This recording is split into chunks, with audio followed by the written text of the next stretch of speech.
Sick of getting blisters? Stop slipping and just be comfortable with Pure Grip Socks Pro. Great fit, great comfort, lots of grip, and an even better price. Available now at puregripsocks.com.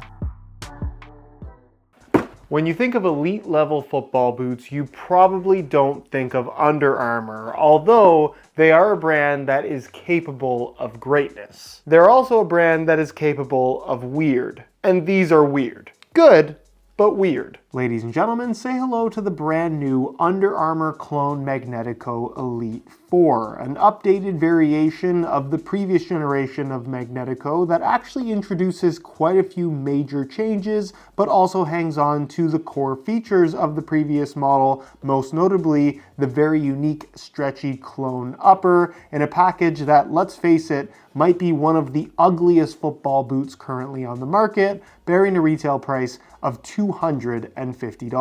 You might not like the way that they look, but you might like the way that they feel. With the key word there being might, because as much as I love the fact that Under Armour really does go in their own direction as far as their concepts are concerned, they choose not to copy what's successful like so many other football boot brands do. What they've done here with this Magnetico 4, while definitely an improvement over the previous generation, it's a direction for a pair of football boots that almost feels like it's different for the sake of being different rather than different for the sake of being better. In other words, it's great that they're unique, but have they gone too far? That's exactly the question that I hope to answer for you in today's video as we go over all the details of the new Magnetico 4, including how they fit and feel on feet, ultimately concluding whether or not these are genuinely worth the $250 asking price. So if you're interested in learning more, please stick around, watch the entire review, and if you are by chance interested in a pair for yourself, you can pick them up below their normal retail price by way of some exclusive SR4U coupon codes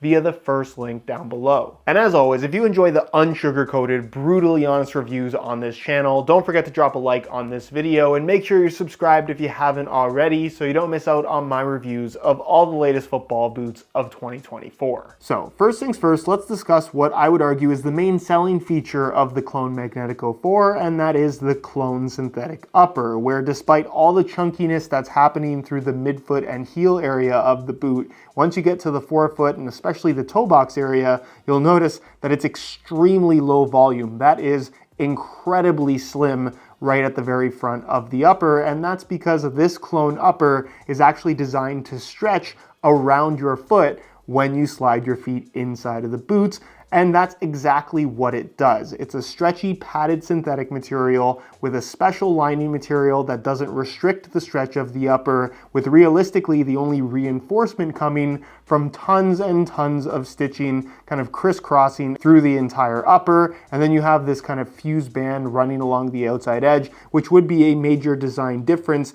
coming from the previous generation. And definitely when you put these on for the first time, they do feel abnormally tight in volume in the toe box area, but after about 20 minutes or so, once you get used to it a little bit, and once the upper does soften up just a touch, it does end up feeling relatively comfortable in a squeeze your feet type of way, which I would definitely say is a unique design element of this boot. Decent amount of width, but very low in volume. There really isn't any other football boot quite like that. As far as touch is concerned, the Clone Synthetic is definitely on the thinner side, but it has that little bit of softness to it that you'll definitely notice when you put the boots on, and on the ball, it's thin, but has that little bit of padding to kind of take the edge off, if you will. On the surface, it has these little green strips running basically through every little panel with stitching around it. That's what Under Armour is saying is a 3D printed grip element. Does it actually provide any grip though? In my experience, not really. I would say the surface of this upper is relatively slick on the ball, which isn't necessarily a bad thing. That is ultimately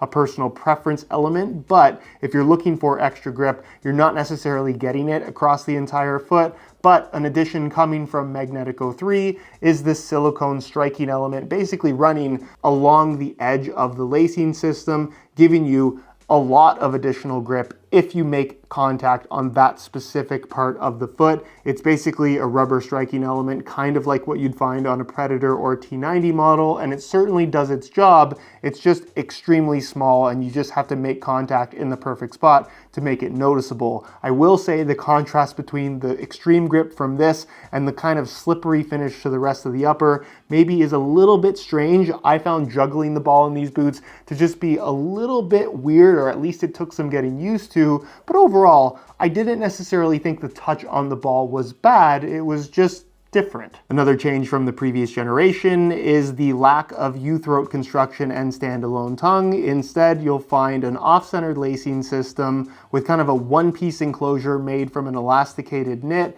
and then a lacing system that uses traditional lace holes on the lateral side, and then kind of like these little lace loops, if you will, made from like a nylon material on the inside to create a cleaner striking surface, but actually creating more bulk because those loops have to connect on the underside of that striking element. I've never been a big fan of this as a design element on any football boot. And in terms of the long-term durability of that typically has never gone well in the history of football boots, so that would be a long-term concern for me. But in terms of when you lace the boots up, you do get a nice amount of tightness and security running through the forefoot and midfoot, paired up with that stretchy, unique feeling clone synthetic upper. The overall fit, I would say, from the midfoot forward is quite positive, again, if you're a fan of that low volume fit that this football boot has. Once you get to the rear, however, this is where I'm not really in love with the design. You'll find that the boots have a low cut construction with kind of a mock collar that just flows from the elasticated knit running across the top of the foot, but it also has an internal heel counter that's padded along the back of it, but not really all that solid. And as you can see, just overall, very, very chunky. It almost extends beyond your heel more so than any other football boot, or at least looks the part. And it's just something that I don't think feels all that good. For how much padding and bulk there is to the heel, I didn't find the shaping or the comfort of the heel on this football boot to be even above average. It's not to say that it's bad, but it took some getting used to, and I was a little bit concerned that blisters were potentially going to be a problem. That didn't end up being the case. The boots broke in quite nicely, but I would say through the heel, ditching that little bit of a sculpted design that the previous generation had does actually feel better, but the design that they came up with instead still, in my opinion, isn't fantastic for a $250 football boot. The heel liner itself is this really soft synthetic suede, and you can see it has some nice targeted padding, but for whatever reason, it just doesn't feel all that good. And then as you can see, the insole is fully removable and fairly standard in terms of just having that mesh liner on top and being made from a single layer of this very spongy yellow foam, pretty much on par with what you're gonna find from most top-end models. But again, Under Armour in the past have had some phenomenal football boot insoles. This, however, is not one of them. Which brings us to the base of the boot, where everything from the Magnetico 3 has carried over into the current Magnetico 4, where you can see you kind of have this stiffener bar design in the shape of a Y running from the base of the heel into the forefoot, kind of running into these studs, which you would think would make for a more responsive feel to the sole plate. But bend the sole plate and you'll notice that the flex point, or at least the weakest point of the sole plate, is actually in the dead center of the midfoot where all that supposed reinforcement is. And that, in my opinion, is a bit of a design flaw. It's not to say that this feels bad, but considering how substantial and chunky this sole plate is, it just feels kind of on the mushy and flimsy side underfoot, while also kind of being bulkier than every other high-end sole plate. So what's the benefit of all that bulk? Really nothing. And then as far as the FG stud pattern is concerned, it's pretty run-of-the-mill as far as a football boot is concerned. Very similar, I would say, in layout and performance to something like a Nike Tiempo, which isn't a unique stud pattern in itself. Conical studs in the forefoot, conical studs kind of at the base of the forefoot, but you can see they have that little tail hanging off the edge. And then you also have that same kind of design element with two tails on either edge underneath the heel. It provides good grip, that freedom to twist and pivot, but is it really a standout as far as FG stud patterns go?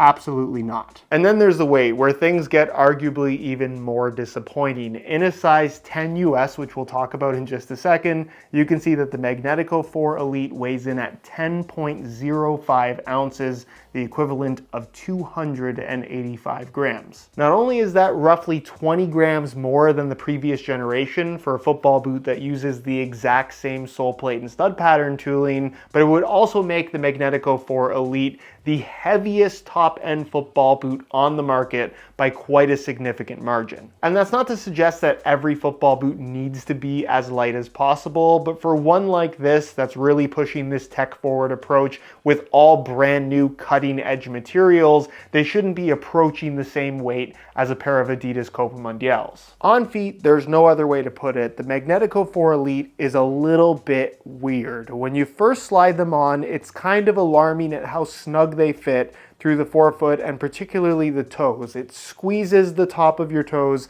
kind of harder than any other football boot, but after 20 minutes or so, some of the tension of the upper stretch does kind of loosen up a little bit and it's not quite as severe. I can't say that I experienced any like black toenails or severe issues as far as discomfort is concerned. I did get used to it pretty quickly, but if you're somebody that really doesn't like the tightness across the top of the toes in particular, these are definitely not for you. My other complaint would be the heel area. Like I mentioned, I just find that the padding is in all the wrong spots. It comes across as being very, very bulky, and I just don't think it's super comfortable. It almost feels like it's grabbing and holding your heel in place rather than hugging your heel a little bit more gently while still giving you that containment and lockdown. Granted, the specific shape of your feet will have a huge impact on how the heel construction of any football boot will feel, so your mileage may vary there. But for me in particular, I'm just not in love with the heel design. The boots as a whole are very soft on feet. The sole plate, like I mentioned, is very flexible. Same thing goes for the upper.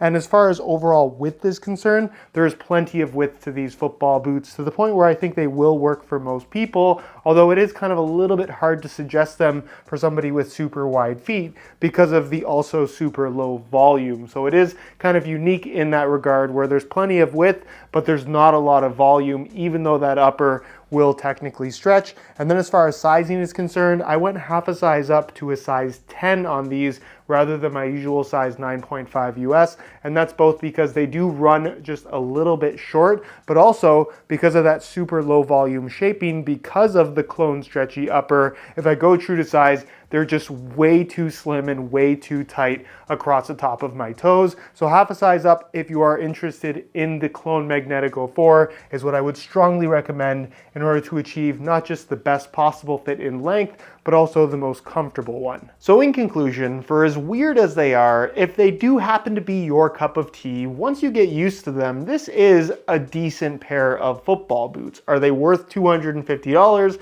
That's a matter of opinion. I would personally argue no. But when we're talking about the stretchy upper concept that realistically the Clone Magnetico 4 is all about, it's not a new concept to the Under Armour brand, where if we go back to the days of the Clutch Fit series, those were absolutely fantastic, gave you that stretchy out-of-the-box feel to the upper and overall comfort, fit, and performance that was up to the same standard as everything on the market, but because they were Under Armour, people didn't really like them. This follows that same concept, but does so in a way that is weirder, heavier, and less comfortable. I just am not sure if they're headed in the right direction anymore. For a brand that is so capable and has legitimately produced some of the most underrated high-end football boots ever, I think it's safe to say that it's time to start heading in a new direction, because this just isn't it.